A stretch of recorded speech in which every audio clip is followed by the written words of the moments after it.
Welcome everybody back to another 2023 NFL Draft Film Show special. Wow, butchered that one. But I'm Landon Oliver here with my guy Jack Guiley, and we are going to be breaking down offensive linemen today. Obviously, we know what a huge disaster that area was for the Colts last year. So we anticipate it being a spot that they do target, maybe double dip in the draft as well. Building that depth, possibly getting a starter type guy in the second, third round. And we've got some really, really good players we're going to go over today. Some guys that we think even people might not have heard of that are really rising among boards and have some talent. So if you haven't joined any of our videos before, what we do is we do have some clips, we have some film of these guys. Like I said, a couple of these guys we really had to dig for, so the film's not like the greatest, but we're still able to see how they perform. And if you do enjoy this type of content where we do film reviews, we're able to show you some highlights, talk about the players, kind of get you more familiar with these guys going into the NFL draft. Make sure to like, hit the subscribe button, and join us on our journey. We will be doing offensive line. And then Friday, don't forget, we have defensive line we're going to as well. So without further ado, I'm really excited. Jack, how's it going, man? It's going great. Really excited to talk about some of these offensive linemen. You kind of mentioned it already. The Colts might double dip at this position in the draft. I'd love to see them go guard rather early, give some competition there for that right guard spot where we don't really have anybody that's too outstanding between Danny Pinter and Will Fries. And then maybe also get a developmental tackle there later on day 3 that could either compete with Bernhard Raimann or end up being a backup right tackle or left tackle. So really excited to dive into this class. Yeah, and as we saw last year, kind of like I mentioned, I mean, this was such a crucial position for the Colts, and we saw, multiple guys kind of struggle with some injuries as well, and the constant switching back and forth, playing guys out of position and all that. So having a swing tackle that can play both left tackle, right tackle, can kick into guard. There's a lot of guys in this class that can play multiple positions along the offensive line. And that's going to be a really crucial need for the Colts, as well as, like you said, solidifying that guard position. Because personally, for me, I'm not really super high on the guys they have in there for right guard right now. But I mean, I do think they're quality depth pieces, but I would really like to see them bring in a starting caliber type of prospect that we can kind of plug and play day one. And there are quite a few guys that I think fit that mold. There's a lot of tackles in this class, even that are kind of more suited to kick in the guard at the next level. And we'll touch on some of those guys here in a second. But before we do start, when it comes to this offensive line class, and I've kind of told you about like the way I did my breakdown. So normally I try to get this done before the Senior Bowl. That way I can go to the Senior Bowl. I focus really heavily on offensive line, defensive line whenever I'm at the Senior Bowl and scouting these guys. So I've had this done for a little while, but I am curious to see, as you've gone through the film on these prospects, what has been your takeaway from this offensive line class? Yeah. So I would say, specifically looking at this offensive line class, we see that it's not the most top-heavy group. There's a few guys at the top that'll probably go pretty high. Your Peter Skoronskis, your Paris Johnson Jr.'s, your Broderick Joneses. And that's normally how you're going to get with the tackle class or just an offensive line class in general. There's going to be a few guys that are going to go pretty high. But there's a lot of guys that I like here in that late day 1, early day 2, and even, the middle of day 2 that we're going to get to here. So I think that there's a lot of depth with this offensive line class. There's a lot of guys that can make meaningful contributions on day 1. Another thing with the Colts is that they might be looking for a long-term replacement at center for Ryan Kelly. We don't know exactly where Ryan Kelly's performance is going to be next year after he's kind of been up and down these last couple of years. So there are a few guys that we're going to talk about too that, could have that position versatility to slide over to center if something were to ever happen, God forbid, to Ryan Kelly, or if the Colts don't want to bring him back next year. So there's just a few guys with that versatility that I think could play right guard and then maybe even be the center of the future. Right. Yeah, for sure. And so first off, we're going to get to one of my favorite guys in this class, a guy that was at the Senior Bowl. I've loved his film, had a chance to interview him as well. And he's just a really funny guy to talk to, huge guy like most of these guys. Anytime you get around offensive linemen, they're much bigger in person than they are, well, on the TV screen. But this is a guy that has really risen up draft boards from the start of this college season. And you're really seeing his name now mentioned, like you said, into possibly that late day one, early day two, middle day two range now. And that's Cody Malk, the offensive tackle from North Dakota State University. And we've seen a lot of guys come along to the NFL from that NDSU line here in the last few years and really perform, well. I mean, obviously it's not a, high-end college, blue blood program like Ohio State or Alabama or some of these other lines, but they've got they've really had a lot of talent along that offensive line over the last few years. Yeah, they really have. And if you remember back a few years ago, the Colts actually drafted Joe Haig out of North Dakota State, I believe, in the 5th round. Mhm. And he actually kind of has a little bit of a resemblance to Cody Mock. They both kind of have that long reddish hair. Not necessarily that they play the same, just kind of an interesting tidbit there. And the thing about Mock is that he has shorter arms, measuring in at about 32 and 3/8 inches.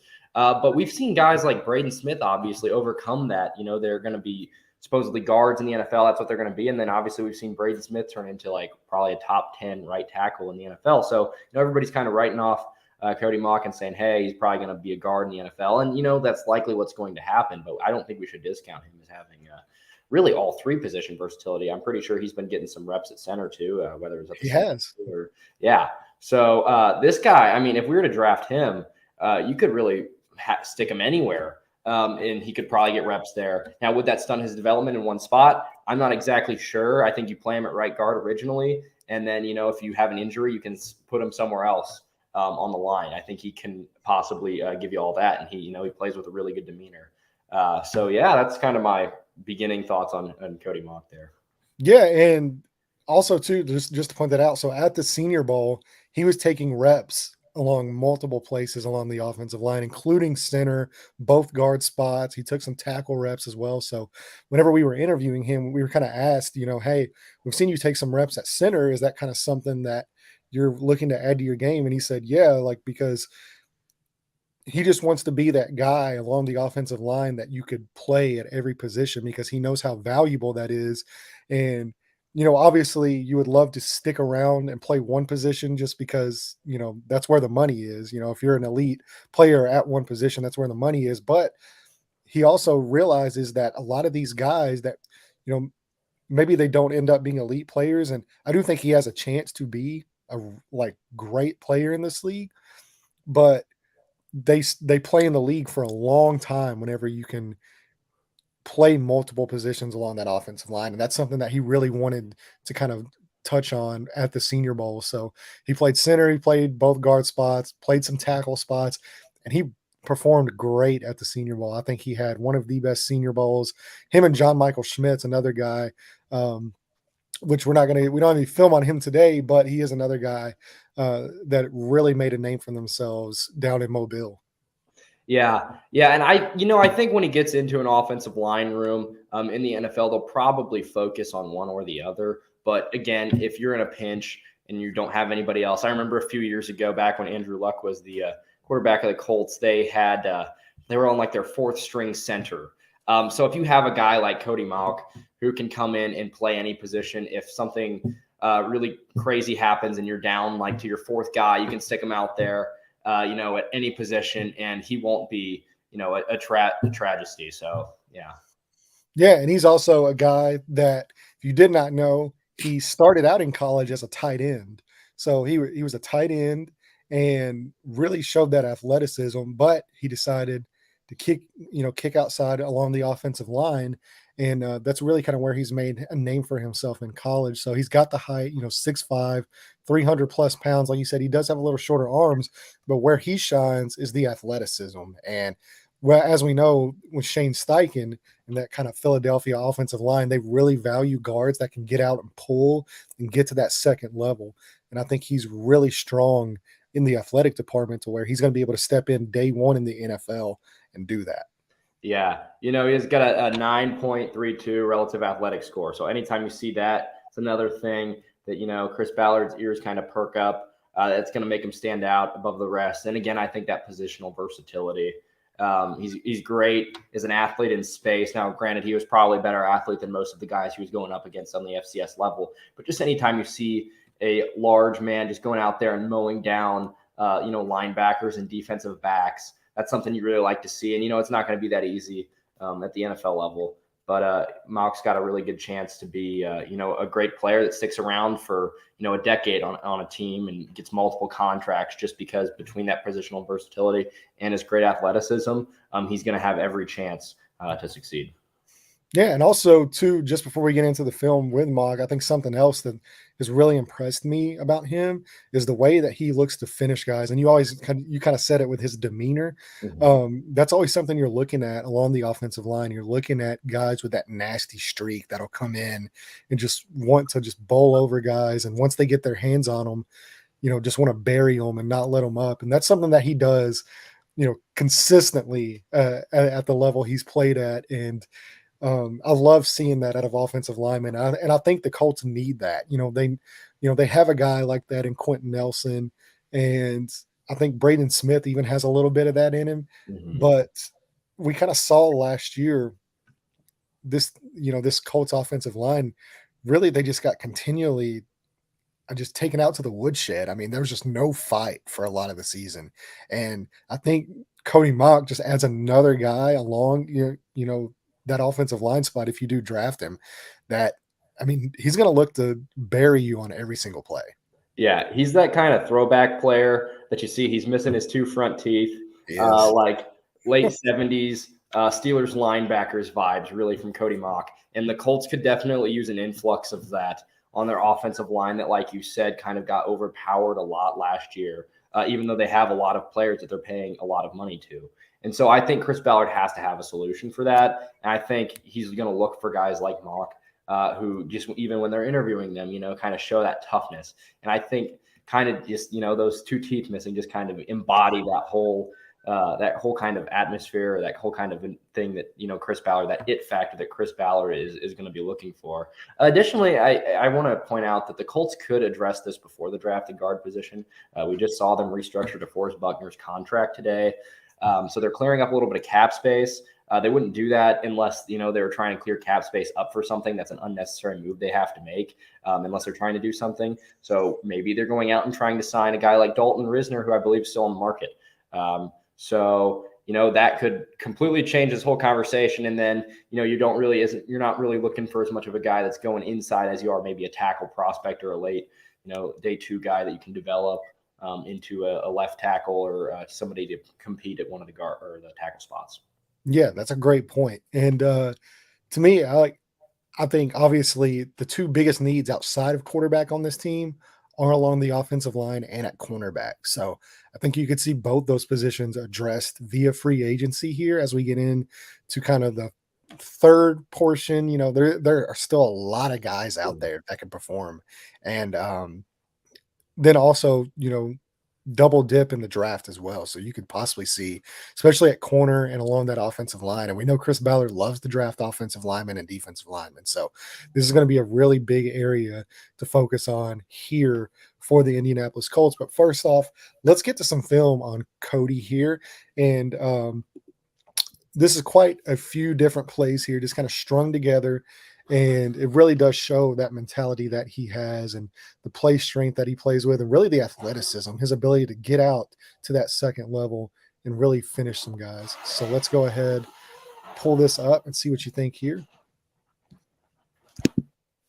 So before we do get started, if you are wondering, he is number 70 there. He is lined up at left tackle, so he did play tackle at college. But like we said, he's been working along all over the offensive line as this pre-draft process is played out.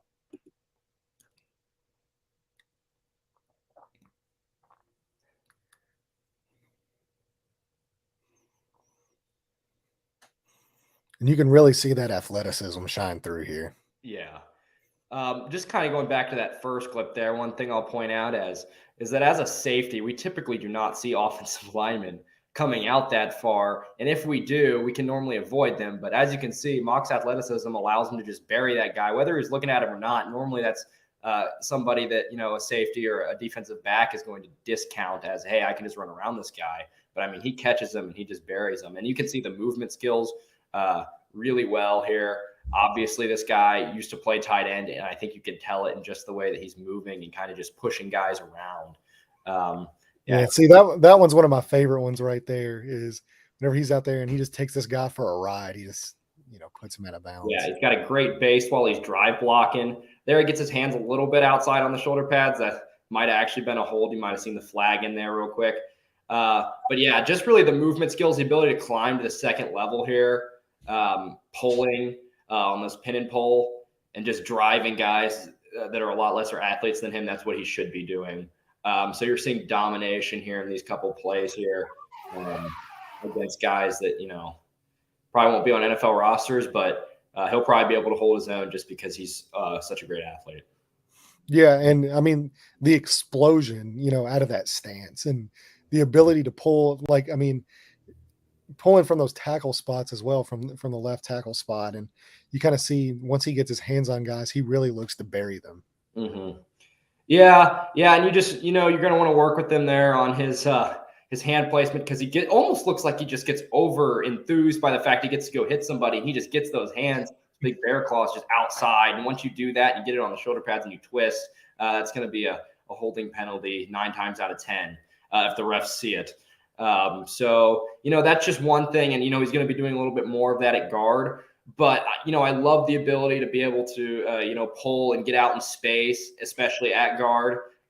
So that's something I think he would be really be good at and really excel in the NFL. I can just imagine Jonathan Taylor taking a pitch, and then Cody Mox out there, and even maybe Quentin Nelson out there, a double guard pull there, and both of them are getting out in space and just mowing guys down for JT to get to the second level and beyond. So be exciting for Colts fans to see for sure. Yeah, and I do think he does very well in the run game. I think, like you said, he's the ability to pull and to get out in space and the really clear space. I do think he's got some work to do in pass protection, and a lot of that is due to the hand placement. He can kind of get, like you said, a little overzealous sometimes, and he gets a little happy feet and he can kind of get pushed back a little bit. But I mean, that's going to happen with a lot of these guys because, like Jack said, there's not many guys at the top of this draft that are that plug in day one, Pro Bowl level talent. All these guys are going to need refinement, but a lot of them have the strength and the athleticism that you look for to develop at the next level. Yeah. And, I think Mock would the great athlete. He's going to be able to play in a phone booth a little bit more at guard in the NFL. So he's not going to be having pass rushers trying to run the arc on him as much. So he'll be a little bit more protected from guys, trying to beat him to his outside. So that might help him a little bit with that grabbiness that we see sometimes in pass protection. But, that's all natural stuff. That's just going to happen anytime you're playing offensive tackle. It's a really tough position. Very tough position. So just any closing thoughts on Cody here before we get into the next guy? Yeah. Just, a guy that there's a lot of different spots where I could see him going. I think maybe his arm length will make him fall a little bit, maybe into midday 2, probably middle of the second rounds where I see him going. So maybe a trade back candidate if the Colts decide to trade back from 35, if they decide to go that direction there in the second round. Yeah, I do think he could be available. I mean, I wouldn't have a problem with him taking him early second round, but at the same time, to me, I think he is a guy you can kind of trade back, get more picks. I think a lot of people do expect Chris Ballard to trade back into the second round, and because that just seems to be such a prime spot, and we know how much that he loves to trade back and get more picks. So I think this would be a perfect scenario to trade back, still be able to get an impact player that has a chance to develop into a really, really good piece along that offensive line and continue to add more picks along with it. Yeah. And, I think especially if they use one of their third round picks or some later picks to move up into that third spot to ensure that they can draft their pick at quarterback, that they probably will trade back from day 2, just unless there's somebody there that's just like mind blowing at the top of the Colts board. Like say maybe Jackson Smith and Jigba for some reason fell out of 35. If that happened, I would hope Chris Ballard would not trade back. Now the odds of that happening are about 1 in 100, but you never know. The draft is weird. We had a Chattanooga offensive guard go in the first round last year, so That is very true. You never know how it's going to play out, and that's what makes it so fun. So let's get into a guy to me that I've mocked multiple times to the Colts at pick 35 whenever I've done some of my mock drafts, and that's Steve Avila, the guard out of TCU. So I know Mike, if you're watching this, big TCU guy, I know he's going to be excited. We're going to be touching on one of his guys, but this is another guy just very similar. Like he's played multiple positions along the offensive line. He's played center at a high level. He's played guard. Last year he kicked out to guard from center and really showed a lot of success as well. And he's just another guy that just a big mauling. I mean, this guy is huge, almost 6'4", 330 plus pounds. Really decent athleticism as well. I mean, not quite the athlete that Cody Mauch is, but I just think his size is really something that just kind of sets him apart, and his play strength and kind of what he looks for. And he's a guy that's continually being mocked in the kind of the first half of that second round.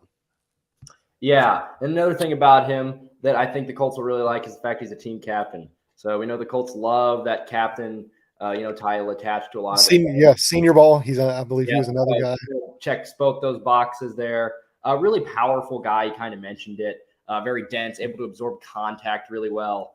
He's not the most elite mover, I would say. Sometimes second levels is a little bit tougher for him. But, he's great at the point of contact, just moving guys, moving them out of gaps so that running backs can make a very easy decision on which hole to run through.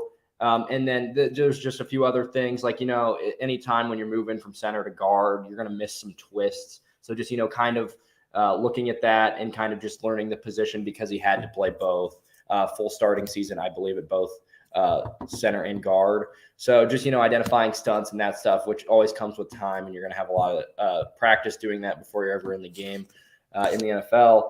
But he's a really strong guy. That's one thing that I noted, actually, just really strong because he's very good at displacing people that do not want to be displaced from their gaps. Yeah, for sure. So he is definitely a strong guy. And kind of once he gets his hands on you, and you're generally not getting off of him. But I do think some of the areas, like you said, where he does struggle is that, that recognition of twist and stunts. And that's something the Colts did struggle with a lot last year. It's just, any kind of blitz recognition, it was just non-existent. And a lot of that could be due to the quarterback. A lot of that responsibility is going to fall on the center and the quarterback to be in communication with those guys. And obviously, like I said, it's a lot easier to do it whenever you're pointing, you're watching these films and you've got a clicker and, you're not actually out there. But one thing also as well with him is kind of like I mentioned, he's not quite the athlete. So you're not going to see him get to that second level and be able to execute those pulls at a really high level as compared to a more athletic guy like Cody Mauch was. But where he does shine is, like you were saying, just the play strength. And once he gets his hands on you, I mean, you're pretty much done at that point. Yeah. And I do think he anchors very well. I think he's a little bit better of a pass pro guy than Cody Mauch is as well. So that's something that, is just going to need a little bit of refinement as far as hand placement and just the ability to punch and all that kind of stuff, whenever you're attacking those defensive linemen. But that's stuff that pretty much every rookie guard or tackle or offensive lineman in general struggles with. It's just that hand placement and the ability to kind of get set out of their stance. But all that comes with coaching, all that comes with experience. And he is a guy that he does have plenty of experience along, like I said, played both center at a high level and offensive guard, which he was more of a left guard. So he would be more than likely kicking over to right guard, because I don't think he's going to take Quentin Nelson's spot as a rookie. But you'll have a little bit of a transition period into there. But I do think it's something that he can definitely grow into.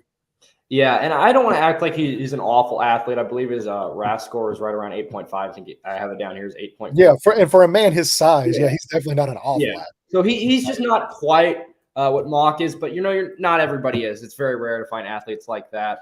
I found that. I also thought he was really good contact balance in terms of like when he strikes, he showed very good flexion. when he was getting into his blocks, and he has really good body control for a man of his size. We see defensive tackles now. You remember that clip of DJ Reader last year, kind of planting and just throwing a guard to the side. That's going to be a lot harder to do with Steve Avila, just because he plays very under control, very much in his base. So he's not going to be getting flung by strong defensive tackles who are using leverage against them. He very rarely gets out leveraged in my position, or in my opinion. And then kind of at the second level, he's not really going to be able to track a ton of guys down and sustain the block. He's just going to knock them kind of back a few yards. But that's okay. I mean, sometimes that's all running backs need. Just get in the way. Yes. Yeah. Just get in the way. I mean, he can just use that big frame, kind of block guys that way. So, I really like Steve Avila. We didn't really put any guys in here we don't like. I know we say that at just about every prospect. But these are all guys we do like for one reason or another. And I think, Avila, again, the fact that he is a guard center, versatility, he offers that is something that is very intriguing. And he's another guy that, was consistently mocked the Colts at 35, but he's been falling down draft boards or mocks a little bit lately. It might just even be that people are getting tired of seeing his name there in the top second round. You never really know. But I think he'll go somewhere in that early second round, mid second round. So again, another trade back candidate for the Colts if they don't take him there at number 35. Yeah, and draft fatigue is a real thing. Mm-hmm. So let's get into some plays here of Steve Avila. There's just a few here, and we'll go ahead and throw the first one up on the screen. Just a couple plays you can kind of see where he starts at. So believe in this, he is number 79, lined up at left guard. If you are following along with us, you can kind of watch.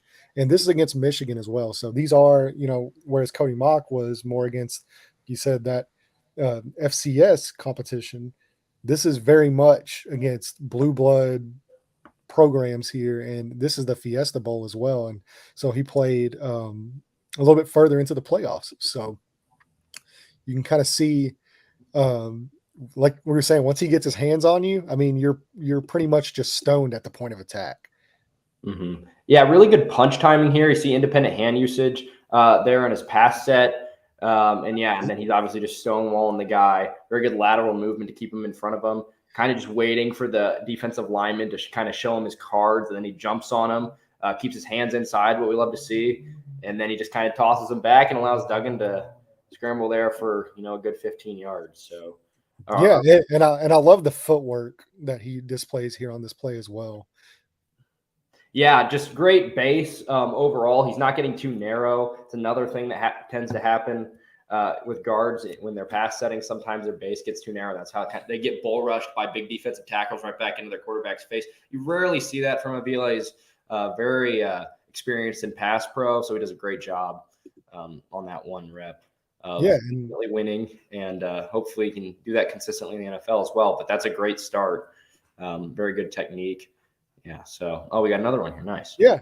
So we pulled another play here, and like I said, if you're following along, his number 79 there, lined up at left guard, so you can kind of watch how he ends up performing here on this rep. And this is another really impressive rep here, and this is something that, like you said, he does kind of tend to struggle a little bit with those stunned and those twist recognitions. This shows that he does have the ability when he gets comfortable at the next level.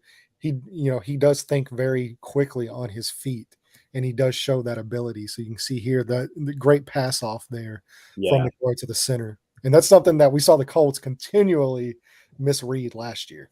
Yeah, and this is probably something he picked up on film during the week. Hey, if this technique slants in past my face, I'm probably going to be getting a guy that's going to be coming across. And I mean, this is a big stunt. Defensive lineman jumps like 3 or 4 gaps there all the way across. So he's seeing that slant, and he's like, okay, I'm probably going to have to pass that off. And then does a great job just leveraging the guy, getting him down on his butt there to the turf, and then kind of just pancaking him. So, we love to see it. That's the way we love to see offensive linemen playing the game. And, we kind of mentioned that he can be occasionally thrown off by twists and stunts. But, I mean, I think that's just normal. You just point it out when you see it. And obviously that kind of goes against that narrative. But that's okay. We love to see that. So it's not always going to be plain black and white in scouting. Sometimes there's going to be a 1 play or 2 plays where they do the right thing and other plays that they don't. It just is one rep versus another. Yeah, and what's great about stuff like that is, like, once you see it on film, you know they're capable of it. So now at that point, it becomes, okay, so we know he can do it. Now how do we draw that out consistently? Yeah, yeah, and I think Steve Avila seems to have a good head on his shoulders. There's been nothing that's come out about him that's like he doesn't. So, and I'm sure I don't know if you got to talk to him at all at the Senior Bowl, I but did not, unfortunately. He was one of the guys I missed, but, like you alluded to, team captain. So, I mean, most of the guys that play in that role, they're gonna have a leadership role on that team, and, I believe he was more than likely and what's great too is because he did play at center as well, he does have a little bit more of that learning curve as far as, recognition and stuff like that, so that's gonna be another added benefit to him. yeah, and he's going to be able to step right in there. He's not going to have trouble IDing the mics and calling out potential blitzers and kind of setting protections just because he's already done that for so long. And especially, if when we ever or if he has to do that with a rookie quarterback, that's going to be very helpful because a lot of times, you need an experienced center because they're probably going to be able to see blitzes or guys that are stacking above other ones so that they can kind of show their hand a little bit on blitzing who's going to be coming, and he'll see that and point that out, call that out for the rookie quarterback to see. If you've got a safety stacked on top of a nickel DB, that nickel DB might be running a cat blitz. So just being able to see that, call that out, having that experience from a center is very important. Yeah, and especially if he does slide in over at right guard, which we would expect him to, what you're looking at Quentin Nelson, Ryan Kelly, and Steve Avila, which all three very great cerebral players that are going to be able to communicate and help that rookie quarterback along. Yes. Yeah, and then again, if he ever has to slide over to left guard for any reason, that's going to help out Bernard Ryman a lot, who's kind of newer to the position in football in general. Yeah, So, yeah, very, the very raw. Played cerebral, well last year, though. yes, cerebral players and the inside three being able to communicate is very important. So I love that about Steve Avila. And I think if I were to be a GM in the NFL and I was looking for interior offensive linemen, I would want someone that has played center, which is kind of going to be a little bit like the guy we talk about next. So there's a little bit of a transition for you. That is true. And that gets us to a guy that Jack is very high on. He does play the center position. He's a guy that's really shot up draft boards over the last couple months as well. And you're starting to see his name even mentioned the top of the round two, possibly could even be, like you said, the Cole Strange of this draft where nobody's talking about him and he somehow ends up going late, late round one, and everybody's just kind of surprised. Mm-hmm. And that's Joe Tippmann, the center prospect out of Wisconsin. Yeah, Joe Tippmann, a guy that I really like. I remember a few months ago, I was kind of thinking, I was like, I'd love if the Colts could somehow end up with their quarterback, Joe Tippmann, and Cedric Tillman all with their first three picks. Well, there's no way that's going to happen anymore. Both those guys are probably going to go a lot higher than that. Some people think Tillman might go ahead of Hyatt, and I think Joe Tippmann has the potential to go round one. I haven't seen that in any mock drafts, but it would not surprise me at all. I think he's going to get some first round buzz, or if not, probably within the first couple picks. He could go higher than guys that have been consistently mocked ahead of him, mainly like John Michael Schmitz, Steve Avila. He'll probably go ahead of Cody Mock just because, he's got so many good dimensions about him and he's such a cerebral player. And an added bonus for the Colts is that he's from Indiana. I believe he's from Fort Wayne area. Fort Wayne. Yeah. Fort Wayne. So went to Wisconsin. And he's also a great athlete. I couldn't find his relative athletic score, but I just watching him on film, being able to pull and climb. It's such a big man. I mean, he's like 6'6". As you can see, I'm just going on and on about him. I really like this player. Yeah, I agree. And so, he is, for a center, he is huge, by the way. So 6'6", 315 pounds, massive hands as well, almost 11-inch hands. So that's going to really benefit him at that next level, just being able to get your hands on a guy. And he has really phenomenal play strength within his hands. And just some other thing, like really high football IQ, man. And that's just something that's consistently on film is you can really see him make the adjustments, make the calls along the offensive line, and really get guys in the correct blocking assignments. And like we were saying, with a rookie quarterback, that's going to be paramount. And although he might slide over to guard initially, I think he would be the perfect selection to be that Ryan Kelly replacement should they decide to move on after next year. Yeah. I love Joe Tippmann, and especially, playing inside again. He played center a lot at Wisconsin. Will probably play guard if you were drafted by the Colts. great. Like I said, kind of moving in space. There's just a few things, with him because he's so tall, he kind of gets out leveraged by smaller guys a little bit just because, it's harder for him to get down low and play with that good pad level that you kind of need to be able to drive people. So one thing I just said is he needs to play with better pad level, very basic kind of thing that just because he is 6'6", it's a little bit harder for him to do that.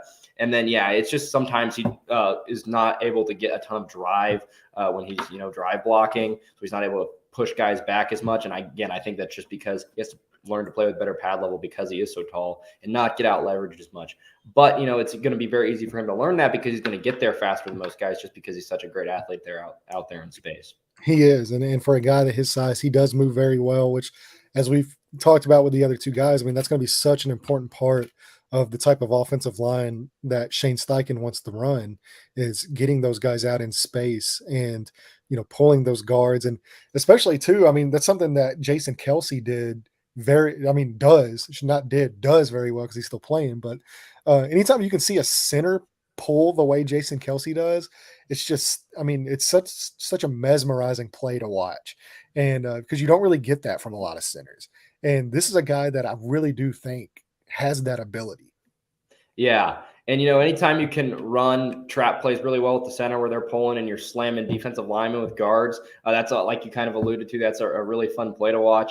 And yeah, Tippmann obviously has the ability to do that. All three of these guys really that we've talked about so far could, play that inside and maybe be the future center for the Colts if need be. Mock kind of less so of that just because he can play really anywhere. We don't know. But I really like Tippmann. He'd probably be, out of the three so far, my ideal pick for the Colts at 35 if he's even available. I wouldn't trade back for this guy. Just take him right at 35. I like him that much. So. Yeah, hey, he's also a good guy. So let's get into some film on him here. Let's pull up a play, and I'm curious to see what you think here. This is just some fun stuff here. And so if you're watching, so he is a center, and you do kind of see him get out and use that athleticism here on this play.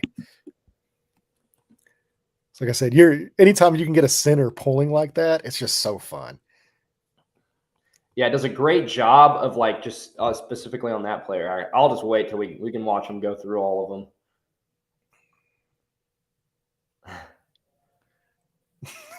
It is very like Jason Kelce-esque.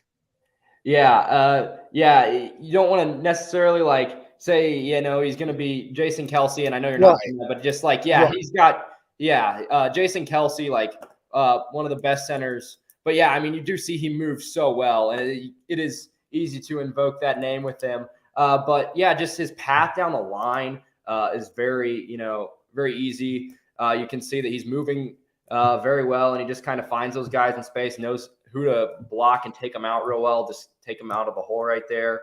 And he's just very good at, even if he's just chipping them with one shoulder, kind of just displacing them. And then there you go. There's a 10-yard gain. Yeah, and that's something too, that's really kind of harped on with the Wisconsin program. And we see a lot of really good offensive linemen come out of that Wisconsin program. And a lot of that is just because the offensive line coach over there is just one of the best line coaches in the nation. So he's going to come in with an understanding of NFL style concepts from day one, because that's what they've been running. And you really see it too with their running backs. And that's why Jonathan Taylor was able to hit the ground running, as fast as he did in his career, is just because they are so focused on playing in the trenches and playing in the run game. So guys that come from the Wisconsin program, AKA Chris Ballard as well, as we know, is a Wisconsin guy, they come in with such a less of a learning curve, should I say, when it comes to these NFL style concepts along the line. Yeah, and as you can see, again, he's not wasting much time getting up and down the line. That's something you want to see, is just, that direct path to the defender. And then you can see just his head is on a swivel at all times, looking for that guy, whether the play is going to bounce in or bounce out.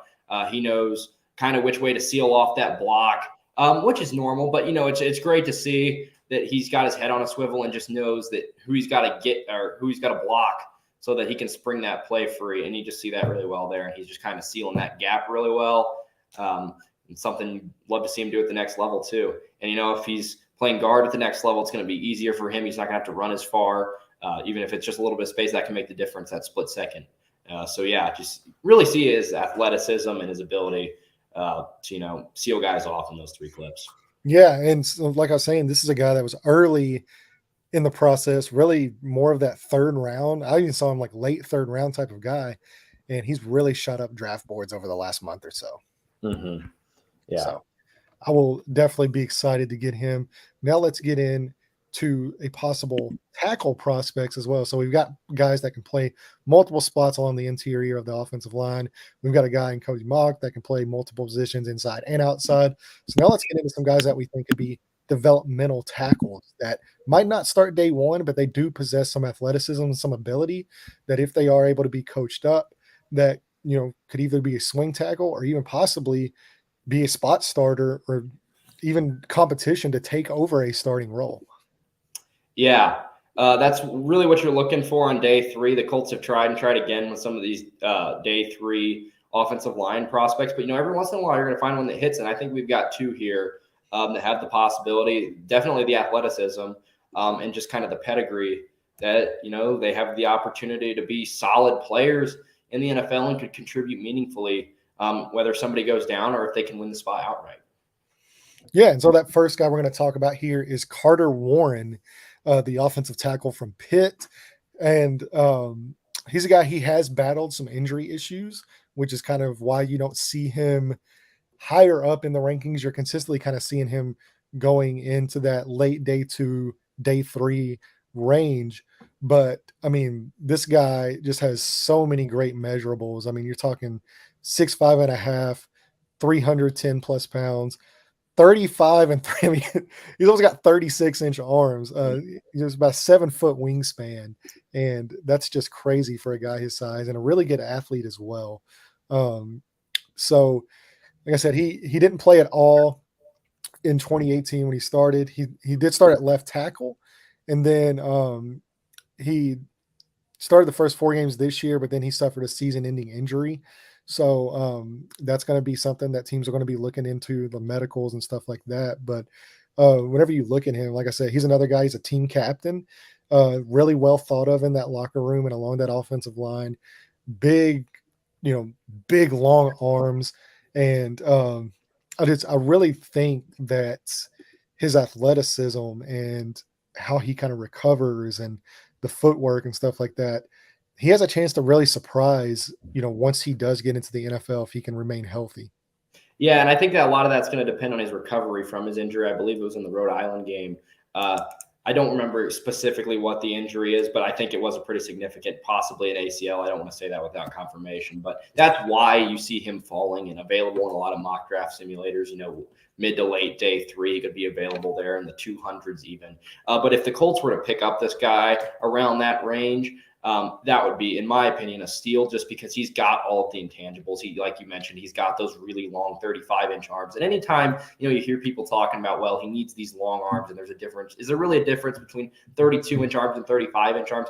Yes, there really are, because that allows an offensive tackle to get hands-on faster and control the rep better. And really in the offensive line and the trench play, especially at tackle, that's really what it's all about, is can you reach the inside of that ped level of that defensive lineman before he gets hands on you, because then you're going to be the one getting driven back. And if you can fire and get inside leverage first, you're probably going to win that rep. So really 3 inches makes all the difference in that case scenario. So he's also another team captain at Pittsburgh. So this is another guy that kind of fits the Colts bill. Don't have a RAS score on him, obviously, because of the injury. But yes, I would say that he's a much better right now currently a pass blocker than a run blocker. Kind of has a narrow base when he's firing off to run block. But yeah, he's really smooth operator, as we like to say, in pass blocking. Got great independent hand usage. And that athleticism allows him to block really athletic guys off the edge of the trying to run the arc on him. So really excited about Carter Warren. I think he could legitimately be, even if he never fully recovers that athleticism from the injury, a guy that it could plug in if somebody goes down and he'll perform adequately. Kind of like a little bit of like Josh Wells over there at Tampa. We've seen him time and time again play left tackle there for them in a pinch, and he plays really well. So Yeah, and it ended up being a torn meniscus, Oh, is what the injury was. yeah. So So torn something in the knee. I remembered that. yeah, yeah, along the same lines for sure. So just some other points on him too. So I do think really all with him, he's a guy that's really going to need the most refinement out of the guys we've talked about so far as technique, especially his footwork and stuff like that. But what you really love is, like you said, having that arm length. It just gives you such a advantage as far as your recovery, and if you do get beat, it's just it makes life a lot easier on an offensive tackle. You tend to not see guys with longer arms like that consistently beat up front in pass protection, and if you can refine that technique, he does have the athleticism to really surprise once he gets into the NFL. And we'll get into some film here of him. I do have some. Let me get this pulled up. And before, if you're watching along with us, if you see the black box, this is him, number 77. So we'll go ahead and play this, and you can really kind of see how fluid he moves. And um, I mean, obviously, you don't want to see the hook there, but a lot of the times, man, like that's not going to be called. Like to me, like that's not holding. So Yeah, great ability here to redirect a lot of body mass and catch that defensive lineman right there who's trying to stunt inside. Obviously, they probably had a bob protection going on there, so big on big. So he had to pick up that guy, even though they kind of stunted there, left the linebacker there for the back. So he kind of had to move a lot of that weight, which is really hard for a guy that big. That you just see him plant off that foot and boom. You know, he does a really good job in pass pro, in my opinion, of mirroring and matching defensive linemen. So love to see that, and that's just kind of Exhibit A of that mirroring ability that he possesses. yeah, and anytime you're able to, he said, use that long arm, and you can kind of see it here, the arm length, how he's able to move back inside and really just kind of recover and drive that guy out of the play. And although it does end up as a sack, that's obviously not on him. So there's just a lot of really good athletics points and really intangible points as well that point to him having a chance at success at the next level if you can get through the injury. Hmm. Yeah, exactly. And we'll see. Obviously, we won't know until we actually see him in action, whether or not he kind of has all that athletic ability that obviously can go one way or another when you have an injury like a torn meniscus. Those are not easy things to come back from, obviously. So, but modern technology and modern medicine is incredible. So hopefully Carter Warren can at least gain back, most of what he had, because I think there's a special player who really has the ability to make a living for a few years and possibly even longer in the NFL as a late day 3 pick or mid to late day 3 pick. Yeah, and even if he doesn't necessarily get back 100% and develop into that starting guy, I think his floor, I think he's just a good swing tackle, a good backup guy that you could have in rotation along your offensive line. Yeah, and that's something you're always looking for. For sure. We've seen the Colts trot out the Jamarcus Webbs of the world when they just sign guys off of the street. So if you could have a Carter Warren in your back pocket instead of having to sign a guy week of to go play tackle for you and then just get your quarterback smoked, that's something that you don't want to do. Especially, again, I keep saying this with a rookie quarterback, because that kind of they lose their confidence, and that's the last thing you want to do. I think that's one of the big reasons that a lot of rookie quarterbacks fail, is because they lose their confidence and what they're seeing. They're seeing ghosts, as Sam Darnold would say, and that's one thing you just never want to happen with a rookie quarterback. You want to give them time back there. So just really building up the depth of your offensive line is almost as important as selecting the quarterback itself, just because you want to give them the time, the ability to learn how to process, and I think that's really important. Yeah, absolutely. And so now we have one more guy, and this is a guy that's not really well known of, but he is, to me, one of the fastest risers in the NFL draft, and you could possibly see him even move up to me into the third round, late second, day 3, or third round kind of a guy. And that's Nick Saldiveri. A lot of people haven't really heard of him too much, but I didn't have any film on him, but luckily our good friend of the show, Zach Hicks, did have some film that he posted on Twitter. So I was able to pull some video from his Twitter here and really get into some great stuff about him. Let me go ahead and get that ready here. And this is a guy I know that you wanted to touch on whenever we were messaging. So I'll go ahead while I'm pulling that up. If you're able to touch on him and kind of what he brings to the table. Yeah. So again, you kind of even before I'll just point this out. Zach Hicks kind of got me on him. You know, Zach does a great job with all the film, all that stuff, and so just kind of reading his work, looking at his work over the past couple months and really the past couple years. I followed Zach for a long time. He kind of put me on Nick. Just kind of threw the name out there, showed some film, and I was like, this guy looks really good. I watched all the Senior Bowl one-on-ones. Honestly, on YouTube, I wasn't down there, but Nick kind of got tossed around a little bit down there at times. But, I think he played tackle at Old Dominion, or at least part of the time. And then he kind of. Right. Yeah. He saw a right tackle. And then he also played a little so we saw him playing a lot of guard there in the Senior Bowl. And that's difficult. I mean, you're going to be going up against a lot heavier guys for the most part that are a lot better at winning with bull rushes. And so he was getting pushed back a little bit. But that's something he knows he needs to work on now and go back and work on that core strength so that he can anchor and re-anchor better, if he needs to play guard. But the selling points of Nick Saldivari, even though he's a smaller school guy, which we know Chris Ballard loves, especially on day 3, which is probably where Saldivari is going to go, or just the athleticism and really the agility on the second level kind of reminds me a little bit like with the movement skills of Cody Mock. Relatively the same, athletic score. So he had a 9.47 as Mock had a 9.32. I didn't see necessarily the same demeanor that Mock played with in Saldivari. But yeah, again, just very agile, really good at picking up defenders at the next level, at the second level. But one of the things he's just going to have to work on is kind of that play strength. And at least that's what I noted in my. Yeah, he reminds me a lot of a guy the Colts actually took last year, and that's Bernard Ryman. That's who he kind of profiles a little bit as far as the athletic guy, although he doesn't necessarily have the short arm questions. He's got, pretty average arm length for a tackle. It's nothing, like Carter Warren. It's, he's not going out there with these crazy long arms, but he doesn't have those question marks, but the athleticism, the ability to get out in space, the ability to recover, I think he does very well. And really just kind of what you're wanting to build with him is, like you were saying, like that core strength, the play strength, the ability to drive into guys and to push guys around and to really anchor.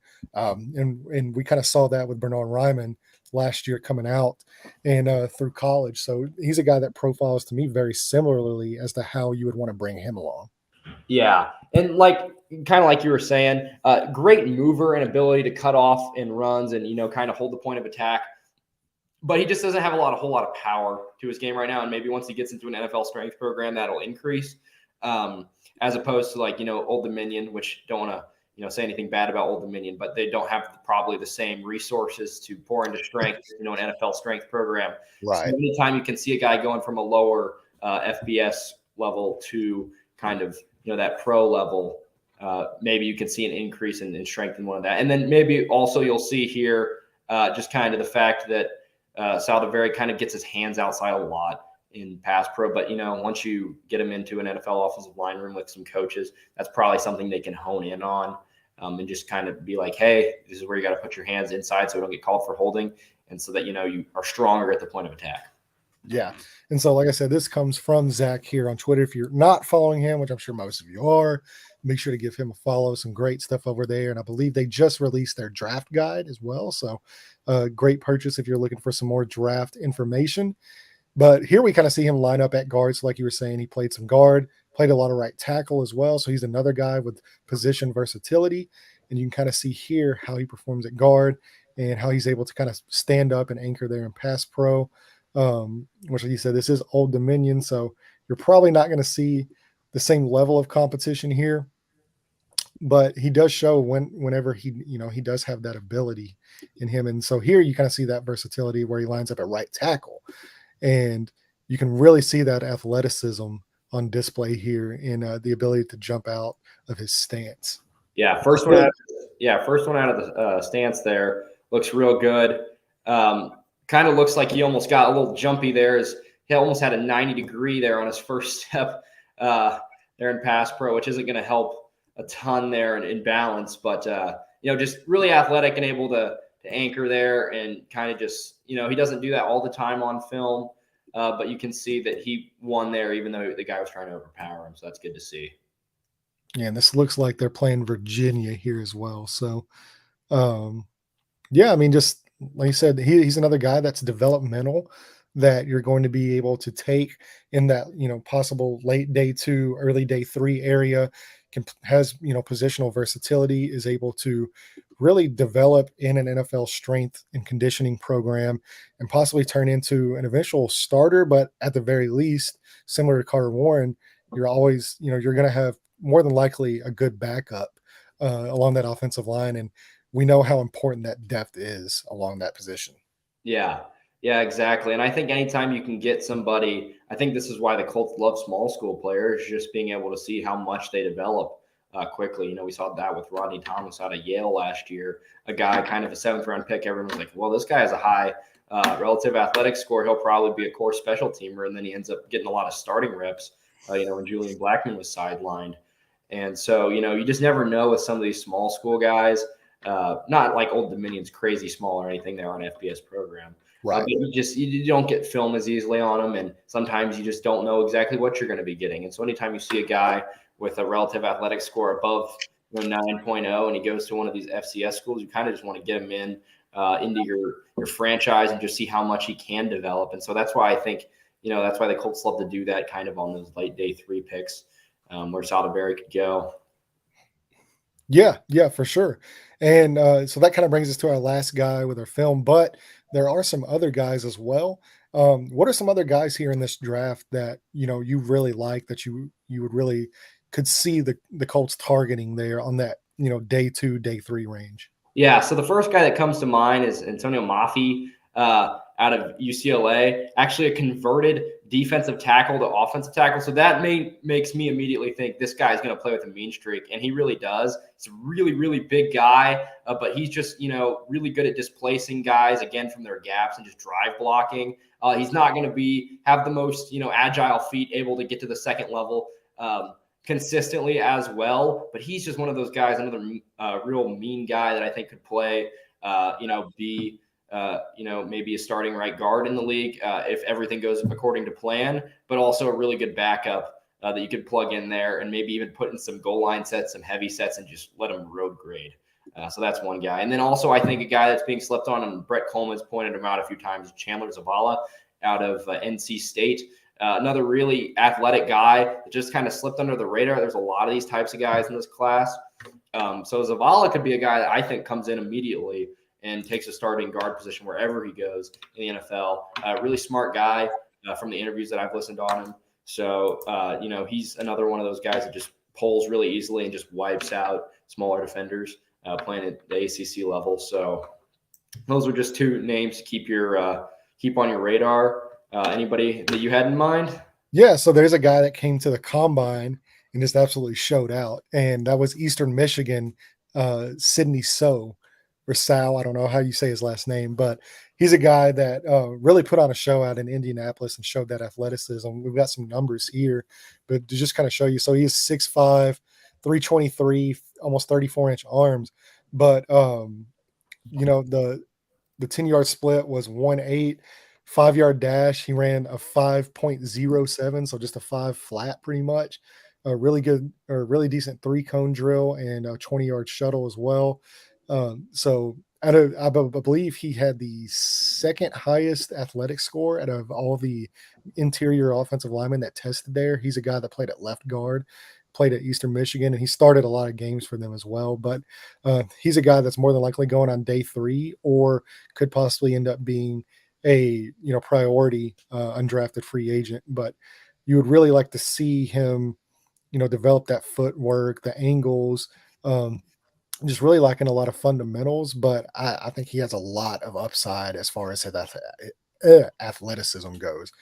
And another guy, just one of my personal favorites that I've loved from the time that I started doing these film reviews here on these offensive linemen. But like I said, this was early on, and I know he's probably unattainable, unless you're going to be picking him at 35, and that's John Michael Schmitz. And really, when it comes to him, I just love the demeanor he plays with. He's just so nasty. And I believe I had a thread on him. If you haven't seen that, go check out some offensive line threads that I did a couple months back. But I believe I found like 4 different ways to refer to him as a dog in the same thread, and he's so fun to watch, and he's another great center prospect that I think you're going to be able to uh, plug in, possibly play at guard, but they can also be your center of the future. And he's a guy that was at the Senior Bowl as well. We got to see him really perform, and he had a great Senior Bowl. Had a fantastic week there and down in Mobile, and his stock has only risen to the point to where I honestly think, like I said, if you're not getting him in the early second, he could possibly end up at late round one for a team that needs a center along the offensive line. Yeah, really like JMS as well. And then another guy kind of to throw into that mix, maybe late day two, maybe even midday two. I've seen him kind of just going everywhere. This guy has a wide spectrum of where he could go. But I think after his combine, Ricky Stromberg, center out of Arkansas, another guy that just tested really well and plays with a mean streak and is also a very, very cerebral player as well. So just, all of these guys, I think the Colts have a chance of going after. Wouldn't surprise me if any of them that we've mentioned, kind of fall into their laps and Chris Ballard pulls the trigger. And I think any of them would immediately upgrade the offensive line. I will, again, just kind of state that maybe the Colts are clearing up some cap space. I think the Lamar Jackson dream has kind of died now. So I don't think, clearing up $2.5 million of cap space will do anything to support that dream. But, maybe they do go after a starting guard because Chris Ballard has not done anything to address his offensive line. I really doubt he leaves it all up to the draft after he kind of harped on it that he just needs to make it better. We haven't seen him do anything on the offensive line so far. So maybe they, take away one of these needs and then we're looking at tackles. So if the Colts were to go sign Dalton Risner right now, I really wanted them to go out and get Elijah Wilkinson out of Atlanta, but he just signed with the Cardinals about a week ago. So that was kind of disappointing, but we'll see. Maybe the Colts are going to make a move here in the coming days. Yeah, and right now, I mean, like I said, we are later into free agency here as teams kind of prepare for the draft, and you really like to see teams go into the draft with a little bit of their question marks answered some, so they can really try to target best player available at a lot of spots. But I do expect, I do know they have been in contact with some offensive linemen and some DBs as well. Nothing's come to fruition, but there are offers out there. And really, as you kind of see this market move into the draft, you're going to be able to get some really good deals for some players that I think could possibly end up having a good impact along this offensive line. Yeah, and then again, I think I said it on the DB wide receiver show, but I'll say it again. I just have this weird feeling that the Colts, and I'll call my shot here, are going to sign Shaquille Griffin. He just fits their scheme too well and just fits the Chris Ballard mold of a guy who signed a big contract. He wasn't a former first-round pick, but kind of this former first-round pick / guy that signed a big contract with the Jaguars, so division rival. And then the Colts would pick him up because he just got cut and and we're in the middle of April and he still hasn't signed a contract. So, you kind of see maybe this 1 year, $8 to $10 million deal. And then maybe he can be the Colts CB1 of the future because he's kind of young. So I believe he's only 26 still. Yeah, 26 or 27. Yeah. He would be he's more of a zone cornerback than a man cornerback.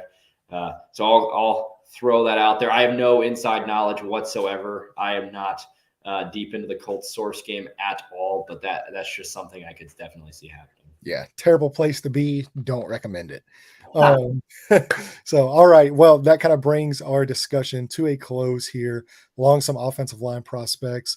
A lot of, like we said, really good developmental guys who aren't necessarily going to be the top of the line, high first round guys, but you're able to get them in day 2, even into day 3, develop them. And I think there's a chance that some of these guys could develop into really strong starters along the offensive line. And as we know, the Colts really need to kind of focus there. And especially too, having with the contracts paid out, with Quentin Nelson's deal, Braden Smith's deal, Ryan Kelly is still making his money this year, at least for another year. So to have multiple rookie contracts along that offensive line, along with Bernard Ryman, that's going to be a key area to really focus on. So I'm going to be excited to see how they address that position going forward in the next couple of weeks.